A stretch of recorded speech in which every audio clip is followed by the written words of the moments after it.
Hello everyone, welcome to Lukman IS.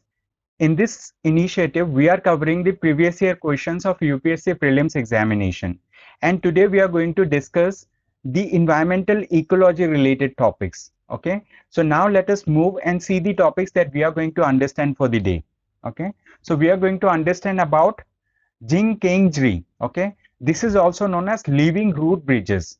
Then second topic that we will look is about ecosystems. Then we will understand about carbon fertilization. Then we will understand about neem coated urea. And at last we are going to understand about globally important agricultural heritage systems. And these topics are important from the UPSC prelims examination from this point of syllabus, which says general issues on environmental ecology, biodiversity and climate change that do not require subject specialization. Okay, so now let us take the first question for the day. This question says, in a particular region in India, the local people train the living root trees into robust bridges across the streams. As the time passes, these bridges become stronger. These unique living root bridges are found in, okay, so they have given the description of a kind of bridge over here in the very first part of the question. They have given total description about what is a living root bridge. Okay, now they are just asking about in which state are these bridges found. Okay, options are Meghalaya, Himachal Pradesh, Jharkhand and Tamil Nadu. Okay, so these living root bridges are found in the state of Meghalaya. What happens, you might be knowing that Meghalaya is a northeastern state in India, and Meghalaya is most of the time flooded, means like it receives very heavy rainfall. Okay, and at the same time it receives a lot of water also. Okay, so because of it, what happens, like people face a difficulty to move from one place to another or across the rivers. So what happens, like through these drains, let's consider water is draining out in this direction. So on both the sides of the water channel, what they do, they plant these trees that has long roots. And these plants, once these plants are planted, so they start giving out roots. So at the same time, what they do, they apply some kind of bamboo tree shoots, bamboo shoots over here, so that they can redirect these living roots. And over a period of 10 to 15 years, these plants actually grow long roots. Okay, so these long roots are known as living root bridges, because like they grow longer, they grow stronger over a period of time. So people from one place to another place can easily move. Okay, so these are found in the state of Meghalaya. So correct answer for this question is option A. Okay, now let us take the next question for the day. This question was also asked in the year of 2015. So let us read this question. This question says, which one of the following is the best description of the term ecosystem? Okay, so this is a very basic question from environment and ecology. Why basic question? Because they have just given the definition. They are asking the definition of the term ecosystem. You might be knowing, when you start reading environment and ecology, you read various basic terms like what is biodiversity, what is environment, what is ecology, what is ecosystem, what is biome and all, right? If you just revise these terms, you will be able to answer this question once again. Okay, so the answer for this question is, it is a community of organisms together with the environment in which they live. Okay, so community of organisms means they are talking about like the ecosystem consists of many different types of organisms. Okay, so different type of community of organisms are found together in the environment where they are living. Okay, so the community of organisms along with the environment is known as ecosystem. And as you know, environment consists of biotic components as well as abiotic components. What are biotic components? Biotic components are all the living organisms. They may be plant, they may be animal, they may be other forms of life. Abiotic components are those components of the environment that do not have life in themselves. Okay, so ecosystem is a community of organisms together with the environment in which they live. So correct answer for this question is option C. Okay, now let us take the next question for the day. This question was asked in the year of 2018 prelims examination. Let us read the question. It says, which of the following statements best describes carbon fertilization? Okay, we need to understand what is carbon fertilization. Okay, So what happens when there is an increased concentration of carbon dioxide in the environment? Okay, so what happens, this leads to increased rate of photosynthesis in the plants. And why the storage of carbon dioxide in the environment increases? It increases because of anthropogenic activities.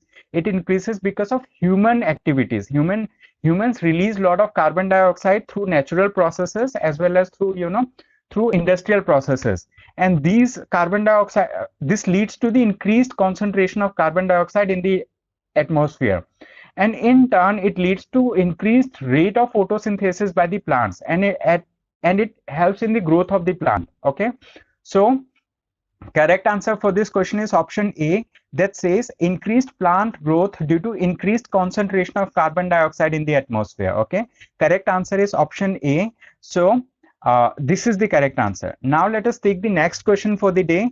This question was asked in the year of 2016. Let us read this question.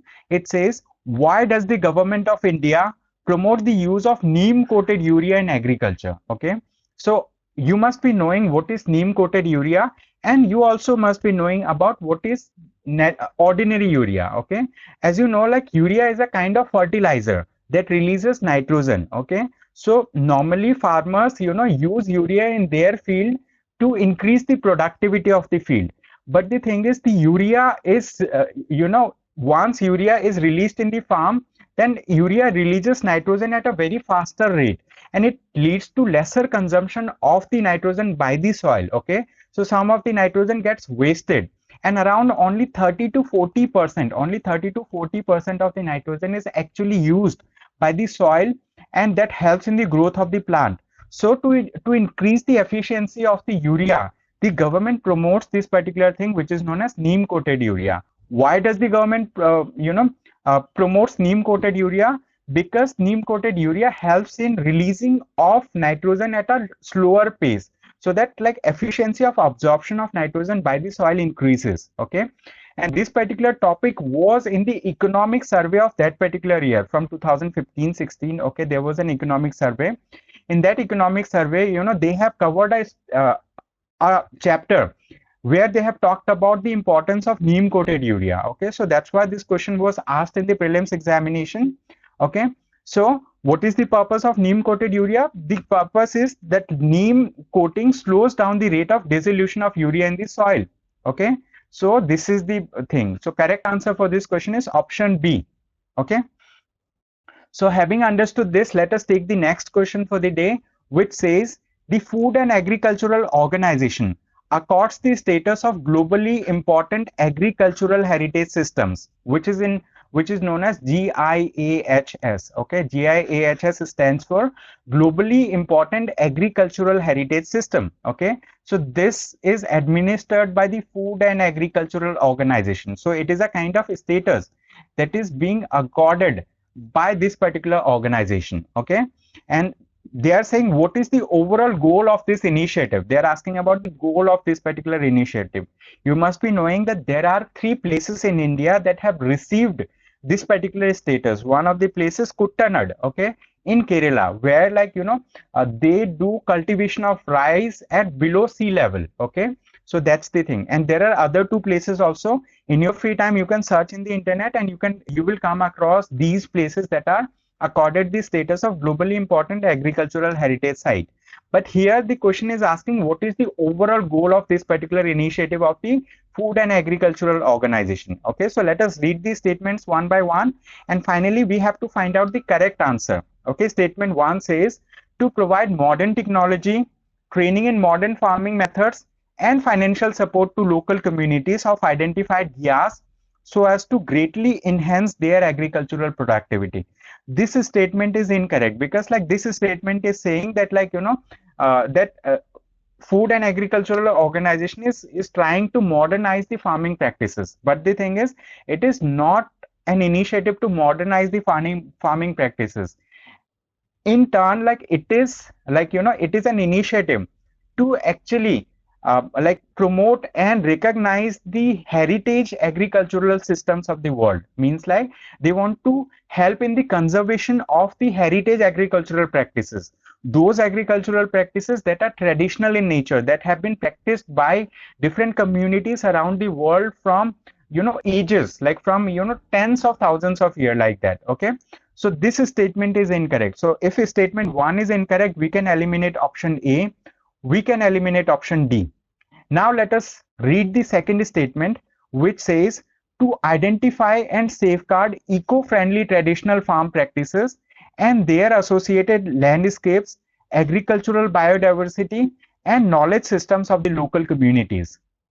Yes, this is precisely one of the goal of the GIAS status of the Food and Agricultural Organization, that is to identify and safeguard eco-friendly traditional farm practices and their associated landscapes, agricultural biodiversity, and knowledge systems of the local communities. Okay, so this is one of the goal of GIAS initiative. And if we talk about the third statement, it says to provide geographical indication status to all the varieties of agricultural produce in such identified GIAS. Okay, so the thing is, you might be knowing that geographical indication is not given by the Food and Agricultural Organization. The geographical indication is accorded under the TRIPS agreement, okay, trade related aspects of intellectual property rights, and this is an agreement under the World Trade Organization, so it has nothing to do. Okay, so this particular GIAS is nothing to do with the geographical indication. Okay, so they don't have to do anything with the geographical indication. So that's why statement 3 is incorrect. So option C can also be eliminated. Correct answer for this question is option B. Okay, so correct answer is option B. Okay, so with this, let us conclude today's discussion. I hope you have a great day ahead. Thank you so much for attending the session.